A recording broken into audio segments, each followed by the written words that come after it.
जय हरी विठ्ठल, जय हरी विठ्ठल. नागपूर पंढरपूर वारी. नागपूरवरून पंढरपूरला 700 किलोमीटर आणि भंडाऱ्यावरून पंढरपूरला 750+ किलोमीटरचा प्रवास करून भंडाऱ्याचे young dynamic and strong cyclist त्यांनी ही सायकल वारी पहिला वर्ष होता, भंडाऱ्याचा दुसरा, पण त्यांचा पहिला वर्ष होता. त्यांचे अनुभव आणि कसं काय वाटलं.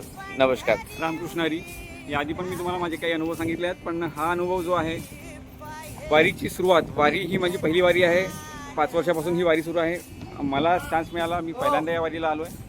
पहिल्या दिवशी की शेवटचे पुढले 6 दिवस कसे जाणार या गोष्टीचा विचार करत पहिला दिवस गेला. पण दिवस जात गेले, चांगले लोक मिळत गेले आणि विठूमाऊली आपल्या जवळ एक एक किलोमीटर आम्हाला वाढवत गेली, जवळ घेत गेली. आणि आज जाऊन आम्ही विठूमाऊशीशी भेटलो आहे, सगळ्या लोकांशी भेटलो आणि आज आमचा हा शेवटचा दिवस जो आहे तो खरंच भावुक करून टाकणारा आहे. पण जो मनामध्ये जो आत्मविश्वास वाढलेला आहे तो अगदी मी स्वतः खूप अनुभव करतो आहे. आणि मला असं वाटतं की प्रत्येकाने असा अनुभव घ्यावा आणि अशा प्रकारच्या वारीला यावं, हीच माझी विठूचरणी इच्छा आहे. आणि एवढंच बोलू शकतो मी. बाकी रामकृष्ण हरी. जय हरी विठ्ठल, जय हरी विठ्ठल.